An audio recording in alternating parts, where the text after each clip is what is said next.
Hallelujah. Rikadala raba ba ba ba ba ba ba ba. Rikadala raba dunama karada raba ba ba ba ba ba. Hallelujah. நான் தேசத்தை அழிக்காதபடிக்கு ஹalleluya திறப்பிலே நிற்கவும் சுவரை அடைக்கும் ஒருவனை தேடினேன், ஒரு மனுஷனை தேடினேன் என்று சொல்லுகிறாரே. ஓரிதல ரபா ஒருவரையும் காணோம், ஒருவரும் இல்ல, ஜெபிக்கக்கூடியவர்கள் இல்ல. இன்றைக்கு எல்லாம் ஜெபிக்கக்கூடியவர்கள் வரட்டும், சபையில வரட்டும். ஹalleluya. ஜெப வீரர்கள் வரட்டும், ஜெப வீராங்கனைகள் வரட்டும். ஜெபிங்க ஜெபிங்க, ஆவியில நிறைந்து ஜெபிங்க. ஹalleluya ஹalleluya. ஜெபிக்கிறவர்கள் சபைக்கு தூணாய் இருப்பார்கள், ஜெபிக்கிறவர்கள் தேவனை மகிமைப்படுத்துவார்கள், ஜெபிக்கக்கூடியவர்கள் சமாதானத்தை கொடுப்பார்கள். ஓரிதல ரபா ஷகல ரபா துரா ரா ரா ரா பா பா பா பா. ஹalleluya ஹalleluya. பாரத்தோடு ஜெபிங்க ஜெபிங்க ஜெபிங்க. ஜெபம் பண்ணுங்க. ஆரம்பம் முதல் கடைசி வரை தேவ பிரசன்னம் தந்தார். தேவன் ஆசீர்வதிக்கிறார். ஹalleluya. இந்த ஆராதனை ஆசீர்வாதமாய் அமையும். இந்த ஆராதனை ஆசீர்வாதமாய் அமையும். இந்த சபையில ஒரு எழுப்புதல் வரட்டும், புதிய புதிய ஆத்துமாக்கள் வரட்டும், ரட்சிக்கப்படாதவர் ரட்சிக்கப்படட்டும், ஞானஸ்தானம் எடுக்காதவர் ஞானஸ்தானம் எடுக்கட்டும். அதற்காக ஜெபம் ஜெபம்.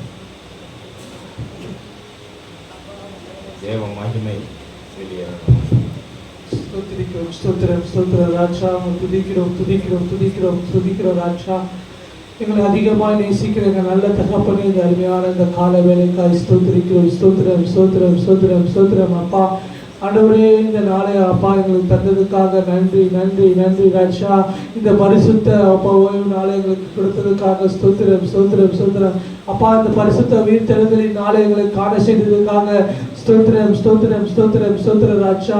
நன்றியோடு துதிக்கிறோம் துதிக்கிறோம் துதிக்கிறோம் ராஜா. ஆவியானவரே, இந்த கால வேலையிலும் கூட அப்பா எங்களை அப்பா கொண்டு வந்ததுக்காக ஸ்தோத்திரம் ஸ்தோத்திரம் ஸ்தோத்திர ராஜா. உம்மை ஆராதிக்கும்படியாக, உம்மை துதிக்கும்படியாக, உம்முடைய நாமத்தை பிரஸ்தாபப்படுத்தும்படியாக தேவரே நீர் அல்லவோ எங்களை தெரிந்து கொண்டீர் ராஜா.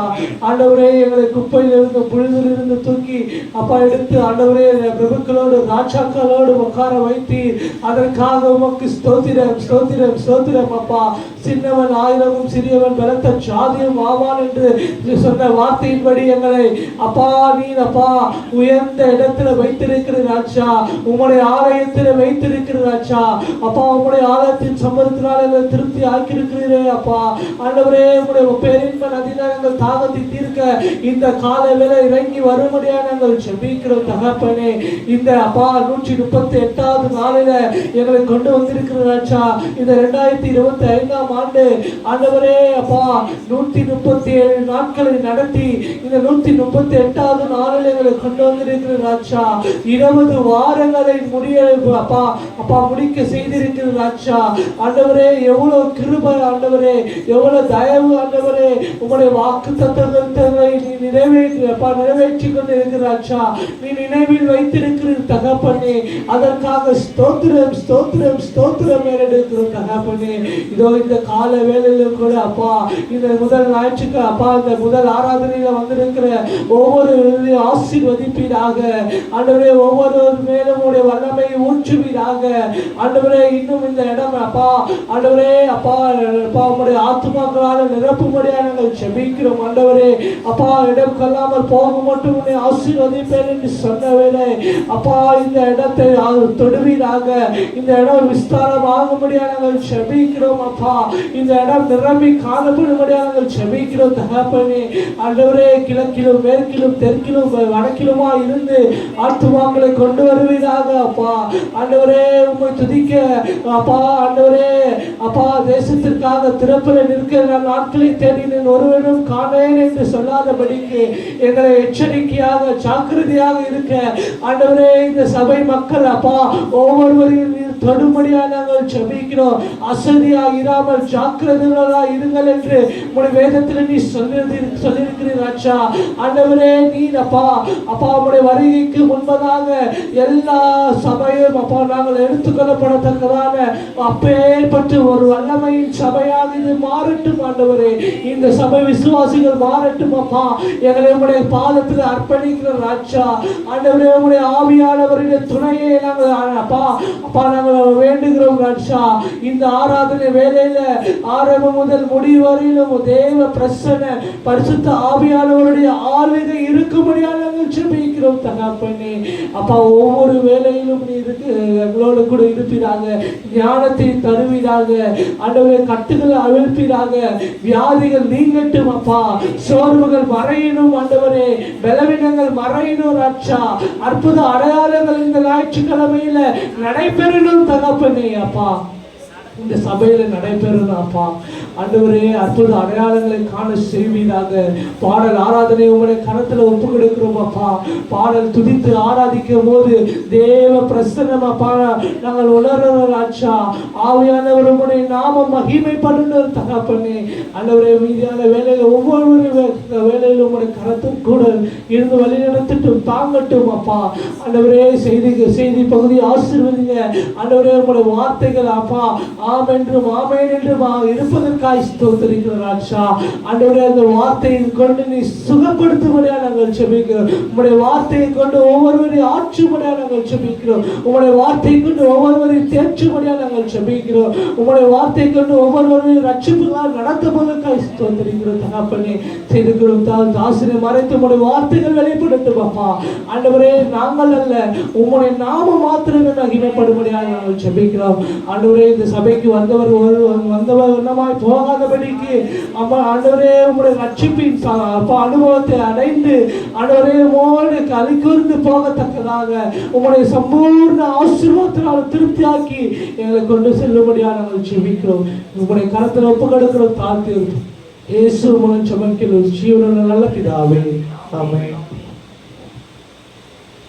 ஹல்லேலூயா. ஆண்டவரும் இரட்சகருமாகிய இயேசு கிறிஸ்துவின் இனிய நாமத்தில் உங்களை வாழ்த்துகிறேன். கர்த்தர் உங்களை ஆசீர்வதிப்பாராக. ஹல்லேலூயா,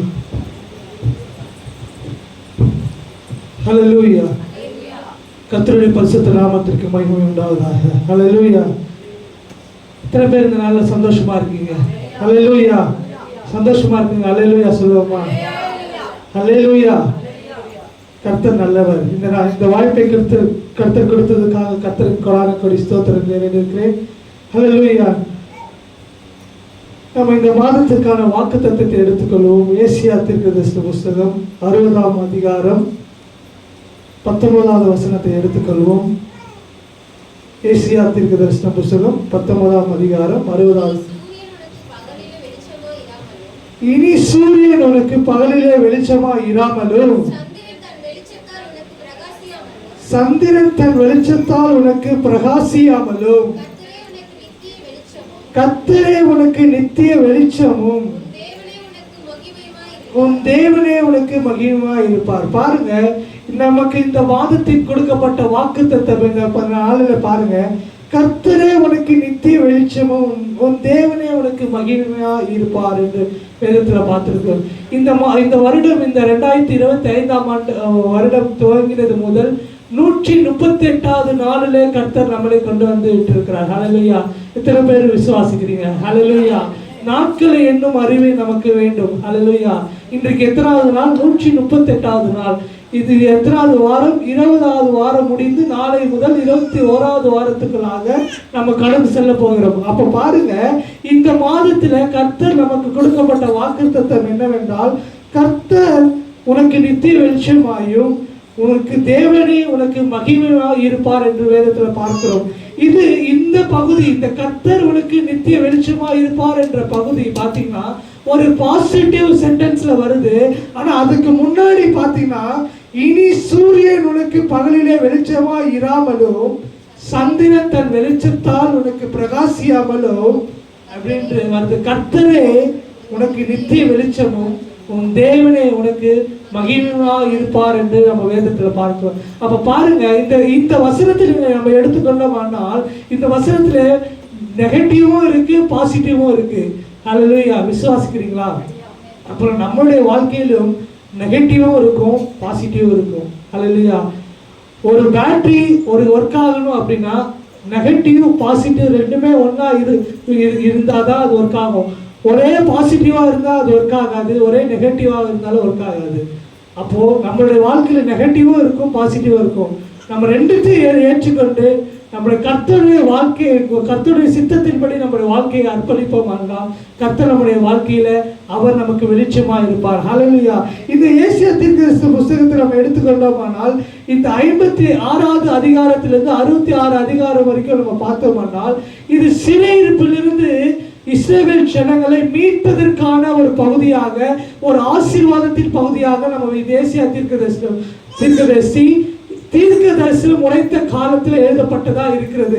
இந்த நீங்க வீட்டுல போய் படிச்சு பாருங்க, நீங்க டைம் கிடைக்கும் போது படிச்சு பாருங்க. 56வது அதிகாரத்திலிருந்து நீங்க வாசிப்பீங்கனால் இது முழுக்க முழுக்க ஆசீர்வாதத்தையும் அவருடைய இஸ்ரவேலின் ஜனங்களின் மீட்பை குறித்த எழுதப்பட்ட ஒரு வார்த்தையாக நம்ம பார்க்கிறோம். இந்த 60வது அதிகாரத்தை முழுவதும் பார்த்தீங்க என்றால் இயேசுவானவர் இரண்டாம் வருகைக்கான ஒரு அடையாளமாக, இரண்டாம் வருகையில சம்பவிக்க போகிற ஒரு தீர்க்க தரிசனங்களை ஏசாயா தீர்க்கதரிசி மூலமாக கர்த்தர் இந்த நாளில் உரைத்திருக்கிறார்.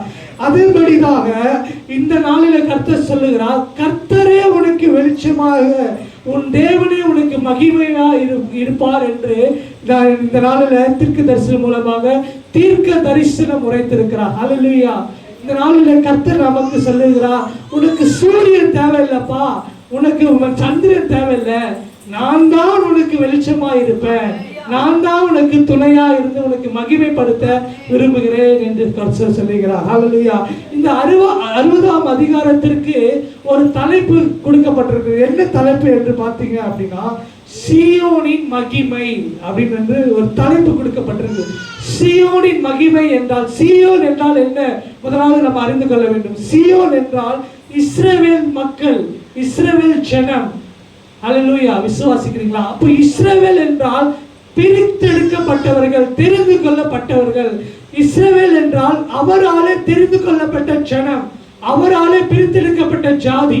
ஹல்லேலூயா. அத்தனை பேர் விசுவாசிக்கிறீங்க? ஜாதி என்றால் ஒண்ணு, ஜாதியை பத்தி பேசுறாங்க என்று இது பண்ணிக்காருங்க. அவருடைய ஜனம் தான் ஜாதி என்று சொல்லுகிறார்கள். ஹல்லேலூயா. அப்போ சீயோனின் மகிமை, இந்த அதிகாரம் முழுவதாக நீ பார்த்தீங்க என்றால் சீயோனின் மகிமை குறித்து, சீயோன் இஸ்ரவேல் ஜனங்கள் எகிப்திலிருந்து, பாபிலோன் தேசத்திலிருந்து, அடிமைத்தனத்திலிருந்து மீட்டப்படும் நாளில என்ன சம்பவிக்கும், என்னெல்லாம் நடக்கும் என்பதை குறித்து தீர்க்கதரிசி மூலமாக கர்த்தர் உரைத்திருக்கிறார். அதன்படியாக இந்த வார்த்தையை நாம் பார்க்கிறோம். கர்த்தரே உனக்கு நித்திய வெளிச்சமாகவும் உன் தேவனே உனக்கு மகிமையாக இருப்பார் என்று நம்ம வேதத்தில் பார்க்கிறோம். நான் முன்னமே சொன்னது போல இதே வசனத்துல, இந்த 60ஆம் அதிகாரம் 19வது வசனத்திலே நீங்க பார்த்தீங்க அப்படின்னா 2 காரியங்கள் இருக்கிறது.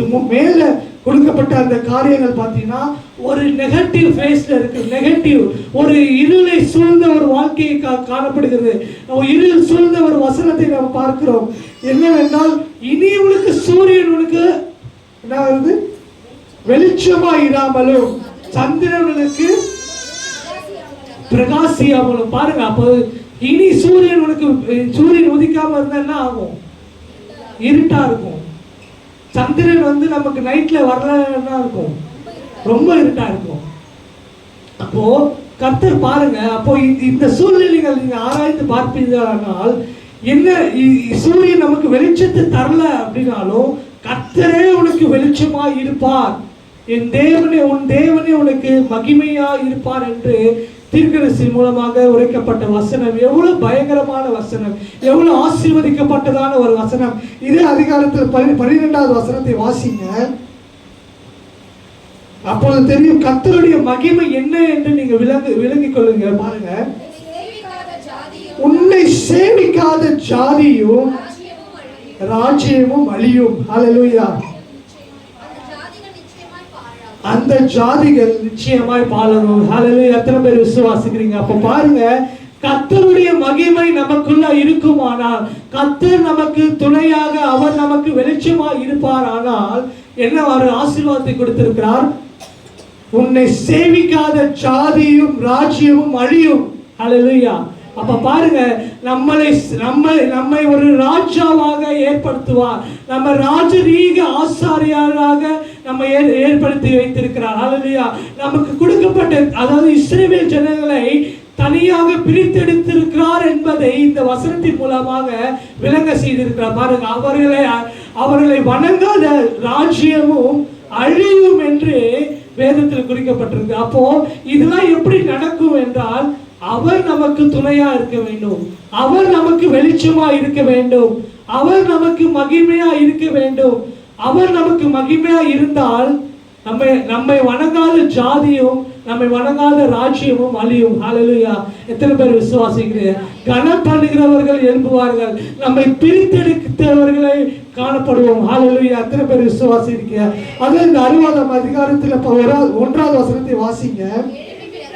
எழும்பி பிரகாசி, உன் ஒளி வந்தது, கர்த்தருடைய மகிமை உன்மேல் உதித்தது. இந்த வசனத்தை பார்த்தீங்கன்னா, எழும்பி பிரகாசி. ஹல்லேலூயா. அப்போ ஒவ்வொரு இஸ்ரவேல் ஜனங்களும், ஒவ்வொரு அவரால் தெரிந்து கொள்ளப்பட்ட ஜனமும் எழும்பி பிரகாசிக்க வேண்டும். முதலாவது காரியம், எழும்பி பிரகாசிக்க வேண்டும். எத்தனை பேர் விசுவாசிக்கிறீங்க?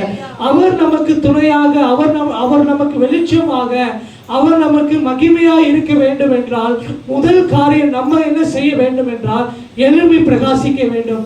அவருக்காக நம்ம எழும்பி பிரகாசிக்கும் போது அவருடைய ஒளி நம்ம மேல வந்து இருக்கும், அவர் நமக்கு துணையாக மாறுவார். எத்தனை பேர் விசுவாசிக்கிறீங்க? ஹல்லேலூயா. இருக்கிறீங்க? ஹல்லேலூயா. கொஞ்ச நேரத்துக்கு முன்னாடி பாஸ்டர் சொன்னாங்க, உலர்ந்த எலும்புகள் எல்லாம் உயிர் பெற்று எழ வேண்டும். உலர்ந்த எலும்புகள், செத்து போன எலும்புகள் வெவ்வேறாக, நீங்க அடக்கம் பண்ண ஒரு கல்லறையில் நீங்க போய் பார்த்தீங்க அப்படின்னா, பண்ணப்பட்ட நாளிலிருந்து ஒரு 6 மாதமோ இல்லை 1 வருடமோ இல்லை ஒரு 6 வருஷமோ இல்லை 5 வருஷமோ கழித்து நீங்க போய் பார்ப்பீர்களானால், நீங்க பண்ணப்பட்ட இடத்துல அந்த எலும்புகள் எல்லாம் வெவ்வேறாக, எது தலை, எது கால், எது அந்த மார்கண்டம் என்று எதுவுமே தெரியாது. ஆனால் அப்படிப்பட்ட ஒரு சூழ்நிலை தான் எசேக்கியேல் தீர்க்கதரிசி அந்த ஒரு பாலைவனத்தில் ஒரு அந்த இடத்துல போயிட்டு இருக்கிறாரு. நீ எலும்புகள், ஆண்டவர் சொல்லிட்டாரு, நீ எலும்புகளுக்காக ஜெபின்றாரு. எப்படி அது நடந்திருக்கும் நீங்க யோசிச்சு பாருங்க. வெவ்வேறாக, இது யாருடைய எலும்பு, அது யாருடைய எலும்பு என்று தெரியாது. ஆனால் ஒரே ஒரு வார்த்தை, கர்த்தர் சொன்ன வார்த்தைக்கு கீழ்ப்படிந்து அவர் ஜெபித்த போது உலர்ந்த எலும்புகள் எல்லாம் உயிர் பெற்று எழுந்தது. ஹல்லேலூயா. விசுவாசிக்கிறீங்களா? அப்படி தனித்தனியாக வெவ்வேறாக பிரிக்கப்பட்ட எலும்புகள் உயிரடையும். ஆனால் கர்த்தர் உங்களையும் என்னையும் அவருடைய சொந்த ஜனமாக பிரித்தெடுத்திருக்கிறார், அவருடைய சொந்த ஜாதியாக அவர் நம்மை தெரிந்து கொண்டிருக்கிறார். அப்ப நம்ம எப்பேற்பட்டவர்களாக இருக்க வேண்டும்? ஹல்லேலூயா. அதுதான் வேதத்துல நம்ம பார்க்கிறோம். எழும்பி பிரகாசி, உன் ஒளி வந்தது, கர்த்தருடைய மகிமை உன்மேல் உதித்தது. அப்போ எழும்பி பிரகாசிக்கும் போது கர்த்தருடைய மகிமை நம்ம மேல் வந்து சேரும். ஹல்லேலூயா. விசுவாசிக்கிறீங்களா? நம்ம எழும்பி பிரகாசிக்க வேண்டும். நம்ம ஏன் இன்னும் நம்ம வந்து ஏதோ கடமையை ஞானஸ்தானம் எடுத்துட்டு நம்ம ஒரு அட்டெண்டன்ஸ் போடணும் என்று சபைக்கு வந்துவிட்டு போகக்கூடாது. ஹல்லேலூயா. நம்ம என்ன செய்ய வேண்டும்? கர்த்தரிடத்துல கேட்க வேண்டும். நான் என்ன செய்ய வேண்டும்? நான் என்ன செய்ய நீ சித்தமா இருக்கிறீர் என்பதை நாம் தேவனிடத்தில் கேட்டு நடப்போமானால், கர்த்தர் அவர் நமக்கு துணையா இருந்து அவர் நமக்கு காரியத்தை வாய்க்க செய்வார். ஹல்லேலூயா. இருளில் இருக்கிற ஜனங்கள் பெரிய வெளிச்சத்தை கண்டார்கள் என்று நம்ம வேதத்துல பார்க்கிறோம். அப்போ நம்ம இருளில் இருந்தோம். ஒரு காலத்துல ஆண்டவரை அறியாததற்கு முன்பதாக நம்ம இருளில் இருந்தோம். ஆனா கர்த்தரை அறிந்தது பின்னாக நாம் பெரிய வெளிச்சத்துக்குள்ளாக நடந்து கொண்டிருக்கிறோம். ஹல்லேலூயா. விசுவாசிக்கிறீங்களா? அப்போ இந்த மே மாதத்துல கூட கர்த்தர் நம்மளை பார்த்து சொல்லுகிறார், இத்தனை நாட்கள், இந்த 4 மாதங்களை நம்ம நடத்தி வந்திருக்கிறோம். 4 மாதங்கள்ல கர்த்தருடைய வாக்குத்தத்தம் நமக்கு ஒரு வேலை நிறைவேறாமல் இருந்திருக்கலாம். கர்த்தருடைய வாக்குத்தத்தம் சொன்ன வாக்குத்தத்தம் நமக்கு நிறைவேறாமல் இன்னும் நம்ம கஷ்டத்தையே அனுபவித்துக் கொண்டு இருந்திருக்கலாம். ஆனால் இந்த மாதத்துல கர்த்தர் சொல்லுகிறார் காரியம் என்னவென்றால், அவரே உங்களுக்கு வெளிச்சமா இருக்க அவர் ஆயத்தமா இருக்கிறார். எத்தனை பேர் விசுவாசிக்கிறீங்க? ஹல்லேலூயா. அவர் உங்களுக்கு மகிமைப்படுத்த, அவர் உங்களை மகிமைப்படுத்த அவர் ஆயத்தமா இருக்கிறார். நம்ம ஆயத்தமா இருக்கிறோமா? ஹல்லேலூயா. கொஞ்சம் யோசித்து பாருங்க. அவர் நம்மை ஆசீர்வதிக்க ஆயத்தமா இருக்கிறாரு. நம்ம ஆயத்தமா இருக்கிறோமா? நான் அடிக்கடி என்னோட மெசேஜ்ல சொல்றது காரியம் ஒன்று என்னன்னா, இஸ்ரவேல் ஜனங்கள் கானான் தேசத்தை சுதந்திரிக்காமல் போனதற்கு காரணம் வேற யாரும் இல்லை, அவங்க மாத்திரம்தான். ஏன் என்றால், ஒவ்வொரு வாட்டியும் நம்மலாம் இன்றைக்கு அவரை காணாமல் விசுவாசித்துக் கொண்டிருக்கிறோம்.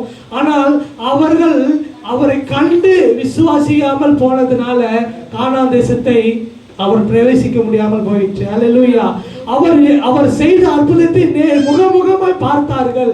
அவர்கள் செங்கடல் இரண்டாக பிளந்தார், யோர்தானை குவியலாக நிறுத்தினார், வானத்தின் மன்னாவை பொழிந்தார். இவ்வளவு அற்புதத்தை செய்தார். 40 வருஷ காலம் அவர்களுக்கு உண்ண உணவும் உடுக்க உடையும் கொடுத்தார். ஆனால் அந்த தேவனை தூஷித்ததுனால அவர்கள் சீயோனுக்கு உள்ள போக முடியல, அல்லது கானான் உள்ள அவர்கள் பிரவேசிக்க முடியல. இன்றைக்கு நான் உங்களிடத்தில் ஒரே ஒரு காரியம் சொல்லுறேன். இத்தனை நாட்கள் நம்ம காத்திருந்து நமக்கு இருளாதான் இருக்கு, நம்முடைய வாழ்க்கையில இருளாதான இருக்கு, நம்முடைய வாக்குத்தத்தங்கள் ஒன்றும் நிறைவேறவில்லை என்று சோர்ந்து போயிடாதீங்க. சோதனை சகிக்கிறவன் பாக்கியவனா இருப்பார். ஹல்லேலூயா. எத்தனை பேர் விசுவாசிக்கிறீங்க? ஹல்லேலூயா. சோதனையில இருந்தால் நீங்க எந்த ஒரு பிசினஸ் மேன எடுத்து நீங்க போய் அவர்கள் இன்டர்வியூ பண்ணி பாருங்க.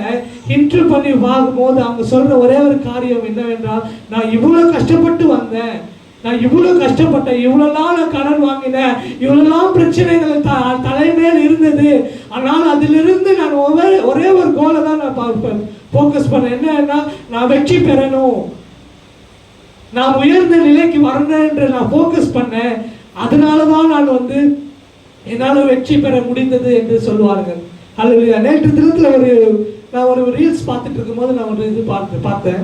என்ன என்றால், ஒரு கவுன்சிலர், அந்த நகராட்சி கவுன்சிலர்ல ஆலோசனைக்காரர், அவங்க இடத்துல ஒரு பையன் கேட்கிறான், என்னால பாட புஸ்தகங்களை நினைவில் வைத்துக் கொள்ள முடியவில்லை, ஆனால் ஒரு பாட்டு, ஒரு சினிமா பாட்டை நினைவில் வைத்துக் கொள்கிறேன், மனப்பாடம் பண்ணிக்கிறேன், மற்ற காரியங்கள் விளையாடுகளில் கவனம் செலுத்துகிறேன், ஆனாலும் நான் என்னால் ஒரு படிப்பில் மட்டும் கவனத்தை செலுத்த முடியவில்லையே என்று கேட்டதற்கு அந்த ஆலோசனை சொல்லுகிற என்ன சொல்றாங்க அப்படின்னா, எனக்கும் எல்லாருக்கும் அப்படிதான் இருந்தது. எல்லாருக்கும் ஒரு சூழலில் எல்லாருக்குமே படிக்கிற காலகட்டத்தில் எல்லாருக்கும் டிஸ்ட்ராக்ஷன், அந்த எல்லாருக்கும் அந்த இடையூறு இருக்கும். ஆனால் நான் எப்படி பாஸ் ஆனேன், நான் எப்படி முன்னேறி வந்தேன் அப்படின்றத நான் உங்களுக்கு சொல்றேன் அப்படின்னு அவங்க சொன்னாங்க. என்ன அப்படின்னா, நான் படித்தா மட்டும்தான் நான் முன்னேற முடியும்ன்ற அந்த கோலை மட்டும்தான் நான் ஃபோக்கஸ் பண்ணேன். இந்த விளையாட்டையோ இந்த சினிமா பாட்டையோ இல்லை சினிமா இதுலையோ இருக்கிறத நான் ஃபோக்கஸ் பண்ணல. நான் படித்தா மட்டும்தான் என் பேர் நிலைத்து இருக்கிறோம், நான் படித்தா மட்டும்தான் என்னோட பேரை சொல்லுவார்கள் என்று அதை மட்டும்தான் நான் ஃபோக்கஸ் பண்ணேன். படித்தா மட்டும்தான் நான் வெற்றி பெற முடியும் என்பதை நான் ஃபோக்கஸ் பண்ணேன். அதனால தான் நான் படித்தேன், அதனால தான் உங்கள் முன்னாடி நான் நிற்கிறேன் அப்படின்னு சொன்னாங்க. அந்த பையனும் அதை கேட்டு, அந்த பையனும் இன்றைக்கு ஒரு ஆலோசனைக்காரராக, ஒரு பெரிய பிசினஸ் மேனாக இன்றைக்கு அவர் இருக்கிறார். ஹல்லேலூயா. எத்தனை பேர் விசுவாசிக்கிறீங்க? அப்போ நான் இன்றைக்கு இதை எதுக்கு நான் இந்த உதாரணத்தை சொல்றேன் என்றால், நம்ம தேவனை வணங்குகிறோமே, தேவனை வணங்கி கொண்டே இருக்கிறோமே, தேவனை துதிக்கிறோமே, தேவனை ஆராதிக்கிறோம் என்று சோர்ந்து போய்விடக்கூடாது. நம்முடைய ஒரே ஒரு கோல் என்னவென்றால், தேவன் மூலியமாக நம்ம ஆசீர்வாதமா இருக்க வேண்டும். அது மாத்திரம்தான் நம்மளுடைய கோலா இருக்க வேண்டும். நமக்கு வருகிற சோதனையோ நமக்கு வருகிற வேதனையோ நமக்கு பொறுப்பெடுத்துக் கொள்ளக்கூடாது. நம்ம சோதனை சகித்து, நம்முடைய வேதனையை சகித்து நம்ம இருப்போமானால், கர்த்தர் நிச்சயமாக நமக்கு ஒரு வெளிச்சமாய் இருந்து அவர் நம்மை மகிமைப்படுத்துகிற காலம் நிச்சயமாய் வரும். ஹல்லேலூயா. எத்தனை பேர் விசுவாசிக்கிறீங்க? அப்ப முதல் காரியம் நான் சொல்லுகிறேன், எழும்பி பிரகாசிக்க வேண்டும். ஹல்லேலூயா. விசுவாசிக்கிறீங்களா?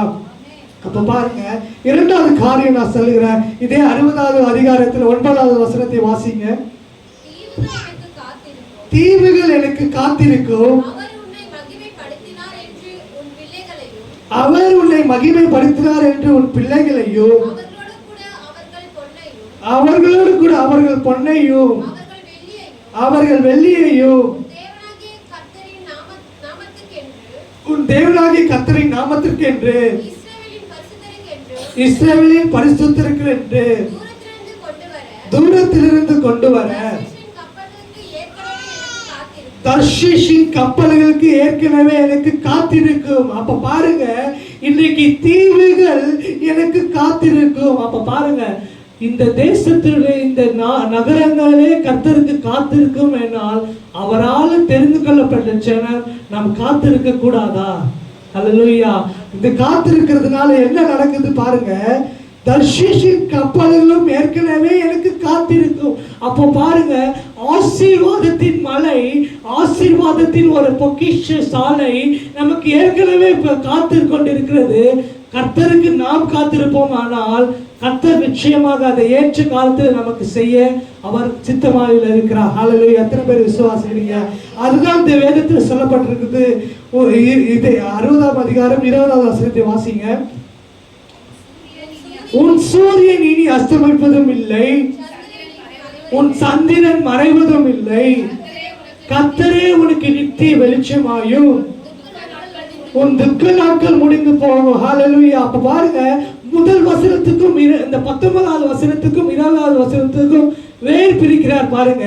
முன்னாடி 19வது வசனத்துல சொல்லுகிறார், உனக்கு சூரியன் இனி வெளிச்சம் தராது, சந்திரன் உனக்கு இதுவா இருக்காது, பிரகாசியாமல் இருக்கும், கர்த்தர் உனக்கு வெளிச்சமாயும் அவர் உனக்கு மகிமையா இருப்பார் என்று சொன்னதுக்கு அப்புறம் 20வது வசனத்துல கர்த்தருடைய ஆசீர்வாதம் பாருங்க. உன் சூரியன் இனி அஸ்தமதிப்பதில்லை, உன் சந்திரன் இனி மறைவதும் இல்லை, கர்த்தரே உனக்கு நித்திய வெளிச்சமாய் இருப்பார், உன் துக்க நாட்கள் முடிந்து போகும். எத்தனை பேர் விசுவாசிங்க? கைகளை தட்டி தேவனை மகிமைப்படுத்துவோமா? உங்கள் துக்க நாட்கள் முடிந்து போகும் என்றால் இனி அவர் உனக்கு மகிழ்ச்சியாக, அவர் உனக்கு மகிமையாக இருப்பார் என்றால் உங்கள் துக்க நாட்கள் முடிந்து போகும். எத்தனை பேர் விசுவாசிக்கிறீங்க? அல்லேலூயா. உன்னுடைய சூரியன் இனி அஸ்தமிப்பதில்லை, உன் சந்திரன் இனி மறைவதும் இல்லை. அல்லேலூயா. நமக்கு ஒவ்வொரு நாளும் சூரியன் மறையாமல் உனக்கு அஸ்தமியாமல் கர்த்தர் நம்மை பாதுகாப்பார். அல்லேலூயா. உனக்கு மலை போல பிரச்சனை வந்தாலும், மலை போல துன்பங்கள் வந்தாலும் அதிலெல்லாம் பொறுப்பெடுத்தாமல் கர்த்தரை நோக்கி ஓடுகிற அந்த ஓட்டத்தில் நீங்க ஓடுவீர்களானால் நிச்சயமாக உங்களுக்கு பலன் கர்த்தர் கொடுப்பார். அல்லேலூயா. அதுதான் கர்த்தர் சொல்லுகிறார், உனக்கு நித்தியம் வெளிச்சமாயிருந்து உன் துக்க நாட்களை முடிந்து போக பண்ணுவார். அல்லேலூயா. அந்த நாள்ல எடுத்துக்கிட்ட ஒரே ஒரு சின்ன ஒரு தலைப்பு மாத்திரம் பேசிட்டு நான் முடிச்சிடுறேன். The Christian relationship to the world. ஒரு கிறிஸ்தவருடைய ஒரு உறவு இந்த உலகத்தோடு எப்படி இருக்க வேண்டும் என்பதை நாம் பார்க்கிறோம். உலகத்தோடு நம்ம ஒன்று இருக்கக்கூடாது. ஏனென்றால் கர்த்தர் நம்மை பிரித்து எடுத்திருக்கிறார். கர்த்தர் நம்மை தெரிந்து கொள்ளப்பட்ட ஜனமாக அவர் நம்மை பிரித்து எடுத்திருக்கிறார். நம்ம எப்படி இருக்கக்கூடாது, எப்படி இருக்கிறோம் என்பதை நான் ஒரே ஒரு இதில் சொல்லிட்டு நான் முடிச்சிடுறேன். உலகத்தை நேசித்து நம்ம வாழக்கூடாது. ஹல்லேலூயா. எத்தனை பேர் விசுவாசிக்கிறீங்க? உலகத்தோடு ஒத்திருந்து நம்ம வாழக்கூடாது. ஏனென்றால் உலகத்திலிருந்து பிரிக்கப்பட்ட ஜனம் தான் நம்முடைய ஜனம், நாம இருக்கிறோம். ஹல்லேலூயா. விசுவாசிக்கிறீங்களா? 1 யோவான் 2:15 வாசிங்க. 1 யோவான் 2:15.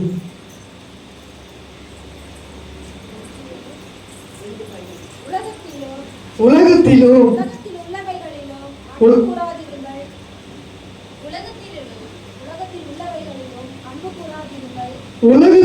உலகத்தில் உள்ளவைகளிலும் அன்பு கூறாதிருங்கள். ஒருவன் உலகத்தில் அன்பு கூர்ந்தால் அவனிடத்தில் பிதாவின் அன்பில்லை. அப்ப பாருங்க, பிதாவின் அன்பு இல்லை என்று நம்ம வேதத்துல பார்க்கிறோம். அப்ப பாருங்க, பிதாவின் அன்பு என்ன என்று நமக்கு தெரியும். எல்லாருக்கும் தெரியுமா? பிதாவின் அன்பு என்ன என்று தெரியுமா? ஹலோ, இருக்கீங்களா? பிதாவின் அன்பு என்ன? யோவான் 3ஆம் அதிகாரம் 16வது வசனத்தை வாசிங்க.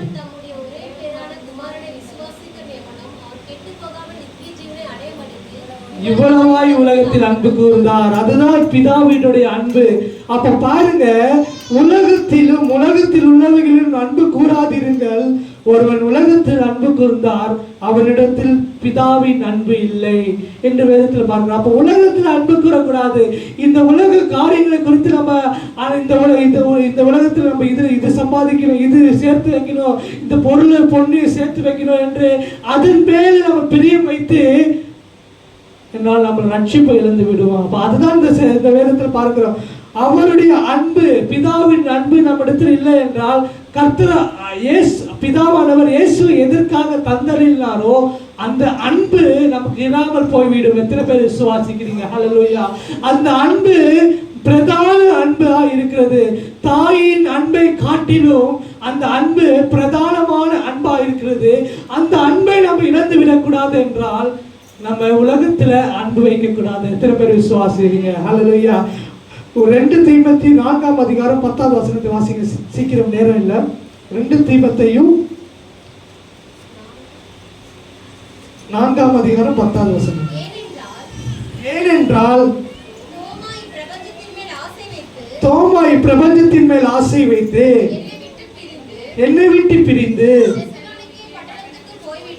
தெசலோனிக்கே பட்டணத்துக்கு போய்விட்டார்.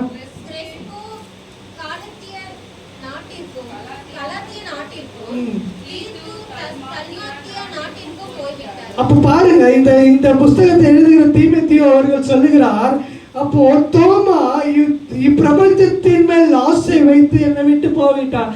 ஆண்டவர் தெரிந்து கொள்ளப்பட்டது என்னவென்றால், எல்லா சீஷர்களும் ஒன்றாக இருந்து இந்த உலகமெங்கிலும் போய் சுவிசேஷத்தை அறிவிக்க வேண்டும் என்பதுதான் ஆண்டவருடைய கட்டளையாக இருந்தது. ஆனால் தோமாவோ என்றால் இந்த தேமாவோ என்றால் இந்த உலகத்தின் மேல் ஆசை வைத்து என்னை விட்டு போய்விட்டார்கள். அல்லேலூயா. எத்தனை பேர் விசுவாசிகள்? அப்போ இந்த உலகத்தின் மேல நம்ம ஆசை வைத்தோம் என்றால் என்ன காரியம் நடைபெறுது நீங்க பார்த்தீங்க அப்படின்னா, ஆண்டவருடைய திட்டத்துக்கு நேர் எதிராக நம்ம செயல்படுகிறவர்களா மாறிவிடுகிறோம். அல்லேலூயா. விசுவாசிக்கிறீங்களா? அவருடைய திட்டத்தின்படி நம்ம செய்ய முடியாது, அதற்கு நேர் எதிராக தான் நம்ம செய்கிற மாதிரி ஆகிவிடுறோம். அப்போ நம்ம எப்படிப்பட்டவர்களா இருக்க வேண்டும் என்றால், நம்ம தேமாவை போல இல்லாமல் ஆவியானவரை போல இருக்க வேண்டும். ஹல்லேலூயா. பவுலை போல இருக்க வேண்டும். அவருடைய சித்தம் என்னவென்று அறிந்து அவர் செயல்பட்டார். ஹல்லேலூயா. பவுல் பாருங்க, பவுல் சவுலாக இருக்கும் போது எல்லாரையும் துன்படுத்துகிறான், எல்லாரையும் அவன் கஷ்டப்படுத்துறான், கிறிஸ்தவர்கள் எல்லாரையும் ஒடுக்கிறான், அந்திரேயாவை கொலை செய்கிறான். ஹல்லேலூயா. ஆனால் அப்பேற்பட்ட ஒரு சவுலுக்கு ஒரு காலம் கர்த்தர் வைத்திருக்கிறார். அந்த சவுலை தொட்ட மாத்திரத்துல அவன் பவுலாக மாறி 13 நிருபங்களை எழுதத்தக்கதான கர்த்தருடைய சித்தத்தை அவருக்கு செயல்பட்டார். ஹல்லேலூயா. அப்ப அந்த சவுலின் மூலமாக கர்த்தர் ஒரு அதிசயத்தை செய்ய முடியும் என்றால், நம்மையும் கர்த்தர் சவுலை பவுலாக மாற்றி நம்மளுடைய அவருடைய திட்டத்திற்கு அவர் நம்மை பயன்படுத்த ஆசையா இருக்கிறார். ஹல்லேலூயா. எத்தனை பேர் விசுவாசிக்கிறீங்க? ஹல்லேலூயா. இப்போ நம்ம பிரித்தெடுக்கப்பட்ட நிலையில இருக்கிறோம். ஹல்லேலூயா. அப்ப பாருங்க, கலாத்தியர் புஸ்தகம் 6ஆம் அதிகாரம் 14வது வசனத்தை வாசிங்க. கலாத்தியர் 6ஆம் அதிகாரம் 14வது வசனம். நானும் நம்முடைய கர்த்தராகிய இயேசு கிறிஸ்துவின் சிலுவை குறித்தே அல்லாமல் வேறு ஒன்றையும் குறித்து மேன்மை பாராட்டி இருப்பேனாக. அவரால் உலகம் எனக்கு சிலுவையில் அறையுண்டு இருக்கிறது, நானும் உலகத்திற்கு சிலுவையில் அறையுண்டு இருக்கிறேன். ஹல்லேலூயா. அப்ப பாருங்க, இது ஏன் நான் சொல்லுகிறேன் அப்படின்னா, உலகத்திற்கு நம்ம ஆசையே இல்லாமல், பிரபஞ்சத்திற்கு நம்ம ஆசையா இல்லாமல், எதை குறித்து நம்மளோட விருப்பம் இருக்க வேண்டும் என்றால், சிலுவை குறித்து தானே நம்ம விருப்பம் இருக்க வேண்டும். ஹல்லேலூயா. ஏனென்றால் மரத்தில் தூக்கப்பட்டவன் எவனோ அவன் சபிக்கப்பட்டிருக்கிறான் என்று எழுதியிருக்கிறபடியால், இயேசுவானவர் பிதாவானவர் தம்முடைய ஒரே பேரான குமாரனை உலகத்துக்கு அனுப்பி அவர் சிலுவையில ரத்தம் சிந்தினதுனாலதான் நீங்களும் நானும் இன்றைக்கு சபையில உட்கார்ந்து அவரை ஆராதித்துக் கொண்டிருக்கிறோம். எத்தனை பேர் விசுவாசிக்கிறீங்க? அப்போ நம்மளுடைய ஆசை எதிர் மேல இருக்க வேண்டும் என்றால், நம்மளுடைய பிரியம் எதிர் மேல இருக்க வேண்டும் என்றால், கிறிஸ்தவருடைய ஒரு உறவு, ஒரு ஐக்கியம் இந்த உலகத்தில் எதிர்மேல் இருக்க வேண்டும் என்றால், இந்த வசனத்தை பாருங்க. நானும் நம்முடைய கர்த்தராகிய இயேசு கிறிஸ்துவின் சிலுவை குறித்தே அல்லாமல் வேறு ஒன்றுக்கும், சிலுவையை மாத்திரம்தான் நம்ம நேசிக்கிறவர்களாக, சிலுவையை மாத்திரம்தான் நம்ம அன்புக்குரியவர்களாக, அதுதான் நமக்கு உறவாக இருக்க வேண்டும். எத்தனை பேர் விசுவாசிக்கிறீங்க? ஏனென்றால் ஆவியானவர் இயேசுவானவர் சிலுவையின் மூலமாக தான் நமக்கும் பிதாவானவருக்கும் ஒரு பாலத்தை ஏற்படுத்தி இருக்கிறார். ஹல்லேலூயா. எத்தனை பேர் விசுவாசிக்கிறீங்க? பிதாவிடத்தில் நம்ம பேசும்போது நம்ம இயேசு மூலமாக பேசுவோமானால், இயேசு மூலமாக நம்ம ஜெபங்களை அறிக்கையிடுவோமானால், அது நம்ம சிலுவையின் மூலமாக நமக்கு வெற்றி சிறக்க பண்ணி அது நம்முடைய வாழ்க்கையை பிரகாசிக்க பண்ணும். எத்தனை பேர் விசுவாசிக்கிறீங்க? ஹல்லேலூயா. நமக்கு சிலுவையினால மீட்பு உண்டு, சிலுவையினால் ரட்சிப்பு உண்டு, சிலுவையினால நமக்கு பலன் உண்டு. ஹல்லேலூயா. அப்ப நம்ம ஒரே ஒரு காரியம் என்ன செய்ய வேண்டும் என்றால், முதல் காரியம் நான் சொன்ன எழும்பி பிரகாசிக்க வேண்டும், கர்த்தருக்கு காத்திருக்க வேண்டும். ஹல்லேலூயா. உலகத்தோடு ஒத்து வாழாமல் இயேசுவோடு சிந்தையுள்ளவர்களாய் நாம் மாறும்போது கர்த்தர் நம்மை பார்த்து சொல்லுகிற ஒரு காரியம், கர்த்தரே உனக்கு நித்திய வெளிச்சமாயும் உன் தேவனே உனக்கு மகிமையா இருப்பார். ஹல்லேலூயா. இன்னொரு காரியங்கள் இருக்குது, தொடர்ந்து அடுத்த வாரம் வாய்ப்பு கிடைக்குமானால் இது தொடர்ந்து பேசும். கர்த்தர் நம்மோடு கூட இருப்பாராக. ஹல்லேலூயா. நம்ம எழுந்திருப்போம், நாம் ஜெபம் பண்ணுவோம். ஹல்லேலூயா. ஒரு காரியங்களை நீங்கள் நினைவில் வைத்துக் கொள்ளுங்கள். நம்ம எழும்பி பிரகாசிக்க வேண்டும். ஏன் எழும்பி பிரகாசிக்க வேண்டும் என்றால், நம் எல்லோருக்கும் கர்த்தர் எழும்பி பிரகாசித்து அவருடைய சுவிசேஷத்தை அறிவிக்கிற கடமையை நம்ம ஒவ்வொருத்தரும் தலைமையிலும் நம்ம வைத்திருக்கிறார். அப்போ நம்ம எழுப்பி பிரகாசிக்கும் போதுதான் கர்த்தருடைய மகிமை நம்ம மேல உதித்து அவர் நமக்கு ஆலோசனைக்காரராய் மாறுவார். ஹல்லேலூயா. நம் ஜெபம் கண்கள் மூடி ஜெபம் பண்ணுவோம். Hallelujah. Praise the lord. Hallelujah. கர்த்தருடைய வெளிச்சம், கர்த்தரே உனக்கு நித்திய வெளிச்சமாய் இருக்கிறார். உன் துக்க நாட்கள் ஒழிந்தன. இனி சூரியன் உனக்கு அஸ்தமிப்பதில்லை. சூரியன் மறைந்து சந்திரன் மறைந்து, கர்த்தரே உனக்கு நித்திய வெளிச்சம். எவ்வளோ பெரிய அர்த்தம் தெரியுமா? இன்றைக்கு ஆண்டவருடைய பிள்ளைகள் சூரியனைப் போலவும் சந்திரனைப் போலவும் பிரகாசிப்பார்கள். இன்றைக்கு ஆண்டவருடைய பிள்ளைகள் சூரியனைப் போல பிரகாசிப்பார்கள். ஆண்டவருக்கு வைராக்கியம் கொண்டவர்களாய் நீங்கள் வாழ வேண்டும். கர்த்தாவே, இந்த நாளிலே இந்த கிருபை இரக்கம் தயவு சூழ்ந்து கொள்ளும்படி செபிக்கிறோம். எல்லா தீங்குக்கும் விலக்கி காத்தருளும்படியாக செபிக்கிறோம். தேவ ஆவியானவர் இந்த இடத்தில் அசைவாடுவீராக, அசைவாடுவீராக. ஹல்லேலூயா. உலர்ந்த எலும்புகள் உயிர் பெற்று எழ வேண்டும். ஒன்று சேர்ந்து முழு மனிதனாக வேண்டும். என்ன சொல்லுங்க? உலர்ந்த எலும்புகள் உயிர் பெற்று எழ வேண்டும். ஒன்று சேர்ந்து முழு மனிதனாக வேண்டும். அசைவாடும் அசைவாடும் ஆவியான தேவா, அசைவாடும் அசைவாடும் ஆவியான தேவா. உலர்ந்த எலும்புகள் உயிர் பெற்று எழ வேண்டும். ஒன்று சேர்ந்து முழு மனிதனாக வேண்டும். நரம்புகள் உண்டாகட்டும், உம் சிந்தை உணவாகட்டும். நரம்புகள் உண்டாகட்டும், உம் சிந்தை உண்டாகட்டும். ஐயா, அசைவாடும் அசைவாடும் ஆவியான தேவா, அசைவாடும் அசைவாடும் ஆவியான தேவா. உலர்ந்த எலும்புகள் உயிர் பெற்று எழ வேண்டும். ஒன்று சேர்ந்து முழு மனிதனாக வேண்டும். ஆமாண்டவரே, உலர்ந்த எலும்புகள் எல்லாம் உயிர் பெற்று எழ வேண்டும். ஒன்று சேர்ந்து முழு மனிதனாக மாற வேண்டும். எசேக்கியேலுக்கு கொடுக்கப்பட்ட அந்த தீர்க்க தரிசனமான வார்த்தைகள் இன்றைக்கு ஒவ்வொரு உள்ளத்திலும் பேசும்படியாக ஜெபிக்கிறோம்.